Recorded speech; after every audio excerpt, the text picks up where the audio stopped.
It is a great honor to join you here today as we embark on an ambitious and transformative program. This is a perfect time and place for this important initiative, and all of us gathered here constitute the perfect partnership to get this job done. The memories of the longest and harshest droughts on record, followed by devastating floods, remain fresh in our minds. These extreme climate events have made us fully aware of the severe impact of climate change. The whole world is in the grip of a triple planetary crisis, and Kenya, our country, is not an exception. In fact, like other parts of our continent and the world, we are at an epicenter, with this crisis worsened by limited resources and widespread poverty affecting millions of our citizens. The challenge of developing climate resilience is extremely urgent, and as you can see here for yourselves, the most adverse consequences of the intersection of pollution, loss of biodiversity, and climate change manifest most intensely within spaces that serve vulnerable communities. And if you look in this background, this is a vulnerable community space that has borne the brunt of the harshest and toughest effects of climate change. Today, the Nairobi River behind me here, which is clean and fresh at its source, is polluted, darkened, and foul-smelling, poisoned with industrial effluent, untreated sewage, and plastic waste. As I make that statement, you can see what I am saying in our background. All around it, the damaging effects of environmental degradation are evident. These issues undermine the livability of communities housing hundreds of thousands of people and pose serious threats to health and quality of life. You can all see around us here the communities living around here with a foul smell, with the raw sewage, and everything that this river carries, including plastic waste, is a big danger to the communities that live here. We are therefore here to witness the effects of climate change and pollution on the environment, as well as their impact on human well-being. At the same time, we are here to affirm the possibility of transforming this undesirable situation through effective partnership, inclusive and impactful remedial endeavor, and we take our first immensely significant step to radically turn around this state of affairs by intentionally building climate resilience, restoring our natural ecosystems, and creating opportunities for our young people. Climate Works is a powerful, inclusive, and transformative intervention aimed at achieving ecological restoration while maintaining public infrastructure and housing through labor-intensive and sustainable public works. Given our recent experience of destructive floods, the urgency of focusing resolute interventions on riverine areas to mitigate flood risks cannot be overstated. It is also our opportunity to make good our commitment to improve safety in settlements within Nairobi River Basin. To accomplish these critical tasks, we are expanding the mandate of Nairobi Rivers Commission to include the development of sustainable urban spaces. In recognition of this urgent intensity and importance of the work ahead, Climate Works is ambitious by design. It aims to employ 200,000 young people, young men and women from every part of Kenya in the development of critical infrastructure and environmental projects within their communities. Additionally, this initiative offers an opportunity and a gateway for our youth to join a movement that harnesses their potential to enhance the livability of our cities and neighborhoods while directly addressing the challenges of climate change. Climate Works will focus on youth empowerment, and their active involvement in improving infrastructure, including social housing, constructing bridges and access roads, and creating essential physical and social amenities. It will also engage them in environmental stewardship, urban cleanliness, green space development, tree planting, and transforming the areas surrounding our rivers. Our vision for Climate Works is to activate talent and capability in community service, entrepreneurship, employment, and further education. Climate Works will be a platform where diverse skills and competencies are applied to climate action and community transformation, while also fostering personal growth and alignment with emerging opportunities. Our aim is to eliminate illegal dumping of solid waste and discharge of effluent into urban areas, make communities resilient to the adverse effects of climate change, and build sustainable neighborhoods. Climate Works will achieve this while creating jobs, uplifting the young people of our nation, and empowering them to lead Kenya's transformation through climate resilience, ecological stewardship, and shaping new opportunities through knowledge, innovation, and entrepreneurship. To achieve this vital goal, the cooperation and commitment of all stakeholders is critical. I direct all responsible agencies to fully enforce waste management laws without exception to protect our rivers and surrounding environment in line with our constitutional duty to safeguard these resources for present and future generations. The initial phase of Climate Works will begin here in Nairobi County, along the Nairobi River. I am happy the governor is here. I am happy the NEMA authorities are here, and all the other agencies whose mandate covers the management of solid waste, the management of sewage, and the greening of our city. The first phase, as I have said, will involve many actors. We aim to complement and expand the commendable work already done by Com Green Youth in partnership with NEMA. Congratulations, Com Green Youth. Pongezi. Their success will serve as a model for community-led initiatives that intend to be replicated through Climate Works. The first phase of Climate Works in Nairobi County will officially begin on October 1, 2024, with 20,000 young people being onboarded. Building on this foundation, we will extend the program to the 4 major cities, Kisumu, Mombasa, Eldoret, and Nakuru, within 1 month. An additional 40,000 youth will be engaged, with 10,000 of them allocated to other areas of Nairobi starting in early November. In December, we will roll out Climate Works across all remaining counties, onboarding 140,000 youth to ensure full national participation and full national impact. I encourage young people to be part of making Kenya's cities, urban spaces, and neighborhoods livable, smart, green, and sustainable by applying for Climate Works through www.crsp.go.ke.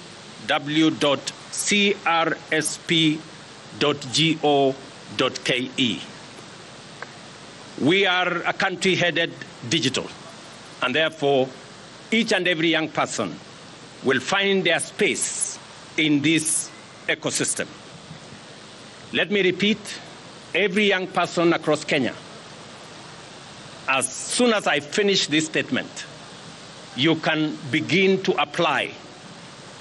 We will be taking 20,000 young people in Nairobi along this river.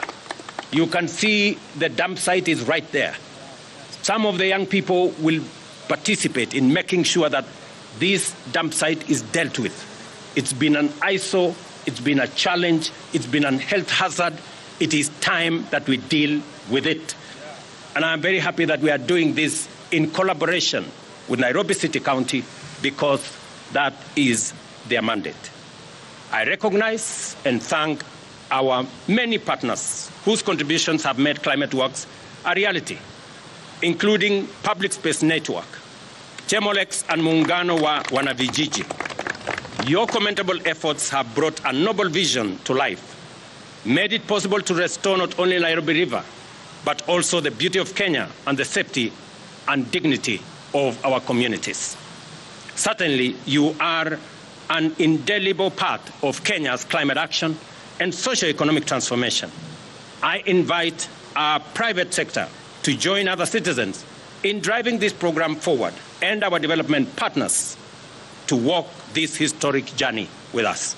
And I'm very happy the UN representative is right here with us to demonstrate the collaboration and partnership that is necessary for us to deal with this challenge. Let us all stand together and work with one accord, and through Climate Works, deliver urgently needed solutions and resources to support our fight against climate change. Wacha nimalize kwa kusema ya kwamba leo tumefika hapa kwa sababu mji wa Nairobi ni capital ya Kenya. Miezi chache iliyopita tulipoteza Wakenya 42, maisha ya Wakenya 42 kwa sababu ya mafuriko katika mto huu. Jamii 22,000 walitoka hapa kwa sababu ya hatari ya wao kubebwa na mafuriko. Leo tumefika hapa kusema ya kwamba yale yaliyotokea hapa, kwanza wale familia walitoka katika hii sehemu, mimi nataka niwaambie tayari tumetangaza kandarasi ya ujenzi wa social housing, kwa sababu niliwaeleza wale wote waliotolewa hapa ya kwamba serikali iko na mpango ya kuwatafutia makao. Wao ndio watakuwa wa kwanza, na tuko na majina yao. Wao ndio watakuwa wa kwanza kufaidika na program ya social housing ya serikali ambayo tayari tumetangaza. Ya pili, tumefika hapa kwa sababu tuko na vijana wengi ambao hawana ajira, hawana mapato. Shida ambayo tuko nayo hapa ya mambo ya climate change, shida ya mafuriko, shida ya sewage, shida ya solid waste, shida ya pollution ambayo imefanya mto huu kuwa ni mto mchafu, mto mwenye inanuka vibaya. Tunataka kuibadilisha hiyo shida, tunataka tuitengeneze opportunity ya hawa vijana. Na ndio sababu tumesema kuanzia leo vijana Nairobi na Kenya muanze kujisajili katika portal ya climate resilience ambayo tutatumia kupigana na mambo ya climate change. Hiyo portal www.crsp.go.ke. Kila kijana Kenya ujisajili hapo ndio upate nafasi ya kujumuishwa katika jeshi kubwa tunayotengeneza ambayo itashughulika na mazingira katika taifa letu. Nyinyi vijana tutawa recruit kama ile program ilikuwa pale mbeleni, lakini sasa hii program tumeitengeneza tofauti ili tuwe na outcome. Tunataka tukimalizana na hii kazi baada ya miaka 3-4 mto huu uwe na maji masafi na uwe na samaki katika mto huu. Mto huu uwe tumeipanua mahali hapa iwe ni green space. Watu wanaweza kutembea hapa, watoto wetu wa Kenya badala ya harufu mbaya ambayo iko hapa wanaweza kutembea mahali kuna usafi. Na vijana wetu wa Kenya pia wapate nafasi ya kujipatia mapato. Hapa Nairobi vile nimesema, kuanzia tarehe 1 mwezi ujao, kwa wiki kama 3 inayokuja, vijana 20,000 watakuwa katika hii mpango. Baadaye tutaongeza vijana 10,000 katika sehemu zingine ambazo haziko katika mito hapa Nairobi, na vijana wengine zaidi ya 160,000 katika sehemu zingine zote za taifa letu la Kenya. Miji yale makubwa, mji wa Kisumu, mji wa Mombasa, mji wa Nakuru, mji wa Eldoret ndio itafuatia katika hii mpango. Alafu itafuata zile counties zote kufikia pale Disemba, ili tuhakikisha kwamba hawa vijana wanapata nafasi ya mapato na pia wachangie katika kukabiliana na matatizo ya mabadiliko ya mambo ya mazingira. Hii Nairobi River, inshallah, kwa mapenzi ya Mungu, tunataka hii Nairobi River ndani ya mwaka moja iwe imebadilika. Com Green mnasemaje? Inawezekana. Unasema inawezekana? Naona tayari mko na experience. Mumejaribu na mumefanya sehemu kiasi. Kwa hivyo tutapanga hii Nairobi River kilomita 45 ya Nairobi River. The whole section along Nairobi River is going to be divided, na tutahakikisha kwamba kuna vijana katika kila stage. Na wale vijana watajumuishwa katika hii mpango, sio vijana kutoka mahali ingine. Condition ya kwanza ni kwamba huyo kijana awe anaishi hapa, ni jirani, mtu ya hapa, ndio watajumuishwa katika hii mpango. Alafu tutaongeza vijana wengine. Kwa hivyo mimi nimefurahi sana kufika hapa leo kuwaambia vijana wa Nairobi wako na nafasi ya kuchangia katika kuboresha mazingira yetu kwa minajili ya mji wetu wa Nairobi, wakazi wa Nairobi na watoto wetu wa hapa Nairobi waweze kuishi katika mazingira ya sawa sawa. Kwa hivyo mimi nataka nishukuru vitengo vyote vya serikali. Nataka nishukuru marafiki wetu, watu kutoka United Nations, development partners, members from different embassies and other international organizations that have agreed to partner with us. Mimi nataka niwaulize machief na wale wengine wote wafanye process transparent ya kujua vijana wanatoka wapi, ili watu wasitoe vijana kutoka sehemu zingine. Vijana wawe wanatoka hapa na wanajulikana wanatoka hapa. Kwa hivyo mimi nimefurahi sana. Tumekuja hapa katika shughuli ya muhimu. If there is one project that is as important as our lives, it is the management of climate change that poses existential threat to humanity. We must deal with it firmly, resolutely. Let me also say this as we launch this process. Those entities that are polluting our rivers, the industries that are polluting our rivers, the manufacturing entities that are polluting our rivers, the raw sewage that is coming from our public entities, the solid waste that is in this river coming from different places, on the basis of extended producer responsibility, each and every one of them will be held to account. All of us. If you are going to be polluting the river, you must prepare to make sure that you are held to account and you pay for it, so that we can keep the river clean and everybody becomes responsible for their behavior. If you are not in good behavior, know that you are going to pay for bad behavior. And we are going to make sure that this works for Kenya. So asanteni sana. Jamii ambao walitolewa hapa, mimi nataka niwahakikishie mpango huu utawapatia makao mapya ambayo itakuwa ni makao yenu bila ya uwezekano tena wa kuhamishwa. Vijana ambao wametusaidia katika hii mpango kama Com Green na wengine wengi, sasa tutaweka katika mpango maalum ambayo sasa hamtafanya kazi ya volunteer, mtafanya kazi yenye iko na malipo, na mtasaidia tena kuhakikisha kwamba Wakenya wengine wote na vijana hasa vijana wa Nairobi na vijana wa cities zetu na vijana wa kutoka sehemu zingine zote wanajumuika katika hii mpango, kwa sababu ni mpango ambayo itabadilisha sura ya Nairobi River na sura ya mji wetu wa Nairobi na miji yetu zingine zote and all our neighborhoods across Kenya. Kwa hivyo mimi nimesema asante sana. Nafikiri sasa tutaenda kwa ile mkutano, tutaongea sisi wote kule. Asanteni. Thank you. God bless you.